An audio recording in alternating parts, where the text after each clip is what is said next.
Hi everyone. Hi. So today's text is First Timothy chapter 4, and in it we're warned about this some kind of false teaching, and it says later time some will depart from the faith by devoting themselves to deceitful spirits and teachings of demons. Man, like right, the teachings of demons. So what are these teachings of demons? And it actually, in this case, what they actually taught is explicitly laid out. This actually turns out to be a rare case, though. There's a lot of warnings about false teachers in the New Testament, and one interesting thing is actually we don't really get a view into what they actually taught. It's their false teaching and their discernment on why they're false teachers turns out to be their lifestyle. Most of the cases, actually, majority of the cases, but here we actually get exactly what they actually taught. But anyway, the fact that false teachers are identified by their lifestyle and not necessarily even their specific teachings, and Apostle Paul doesn't seem to be fighting against their teaching, but sometimes mostly their lifestyle many times, that's something to think about. Okay, they are false teachers. So who forbid marriage? So in this case though, there is this teaching. They forbid marriage and require abstinence from foods that God created. So we're talking about so forbidding marriage and foods. So they might be talking about a combination of Judaizers, which was like kosher laws and certain abstaining from certain foods. You need to, in order to be a Christian, you need to abstain from certain foods, plus maybe some proto-Gnosticism. So the early stages of Gnosticism, where everything earthly, everything flesh and material was considered bad. So therefore, forbidding of marriage, right? So that would be the situation here. I think it's sort of similar, might be similar to a Colossians kind of situation where the severe asceticism and severe treatment of the body and things like that.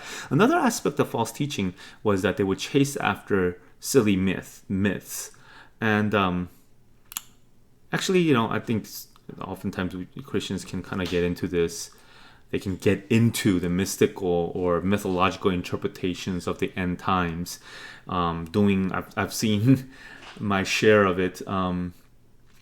I was kind of almost getting into it in my high school days as well, sort of like all the end time stuff, and there's like 666 number of words, and do you know that in this book, in the original Greek, there were 666 words, like and the barcode and being 666 and kind of that kind of stuff, I think that would be irreverent, silly myths.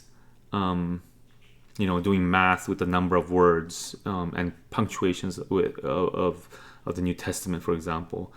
Rather, instead of getting into all those things, train yourself for godliness. Train yourself for godliness. Bodily training is of some value, but godliness is of value in every way. So therefore, it's even so to train yourself in godliness. So what does that look like? We sort of know what training yourself bodily looks like. So what does training in godliness look like? I think godliness can be maybe. There's many like fruits of the spirit and those things, but perhaps we can kind of look at the nearest example, which was the previous chapter, where there's all these list of qualifications of character of godliness for the overseer and the deacon, right? So to grow in those things. But how does growth happen? Areas of hospitality or being self-control or not being double-tongued, so how does growth happen? I guess growth happens through passage of time and life experiences that we experience. But in this case, we are called to train ourselves and subsequently other people, because Timothy's a leader, to make that process faster, and that's part of the calling of the leaders and calling of church, isn't it? Right? To train people, and how can we train ourselves for godliness? Well, that means we have to have like bodily training, get feedback, to repeatedly practice something, to repeatedly do something. What does training in like hospitality, the gift of hospitality look like, or self-control, or not being double-tongued, being honest? What does that look like? Well, to be trained in that is a lot of work. To be hospitable, it just means that you better learn to smile and learn to cook, trained in godliness looks like repenting of the double-tongued deceptiveness, and rather to learn to tell the truth and things like that, right? And then we need to practice these things, immerse yourself in them, right? Now, this training in godliness, it's what do we practice? It's the training in godliness we just talked about, but also right before in verse 13, it actually talks about as well as public reading of scripture, exhortation, and teaching as well, right? And I just want to end with this final thing here. Keep a close watch on yourself and on the teaching. And this is the classical, the keep a close watch on the teaching. I think that's orthodoxy, right? Orthodoxy. That's pretty common, or that's understood in the Christian world. But keep a close watch on yourself and on the teaching. So what does this mean? I mean, in this context, it's pretty clear. It's orthopraxy. It's your life. Keep a close watch on your life. That's actually some translations translate it that way, right? That's orthopraxy, right practice. This is a right belief. This is the right practice, and this is the word that praxis comes from, the word praxis, right? So, yeah, right life and right belief. It's important to keep our eye and keep a watch on both.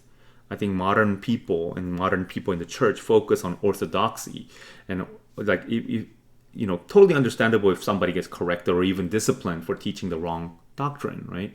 But if somebody teaches the wrong practice or lifestyle, well, people's reaction is sort of like, well, as long as they teach the right doctrine, it's up to them how they live their life. That, we shouldn't have a say in their lifestyle. No, you have to keep a close watch on yourself and on the teaching, right? Persist in this. So, for by doing so, you will save both yourself and your hearers, right? So, to make sure that we actually teach both orthopraxy and orthodoxy. So, all right. So those are my thoughts. Okay. Bye-bye.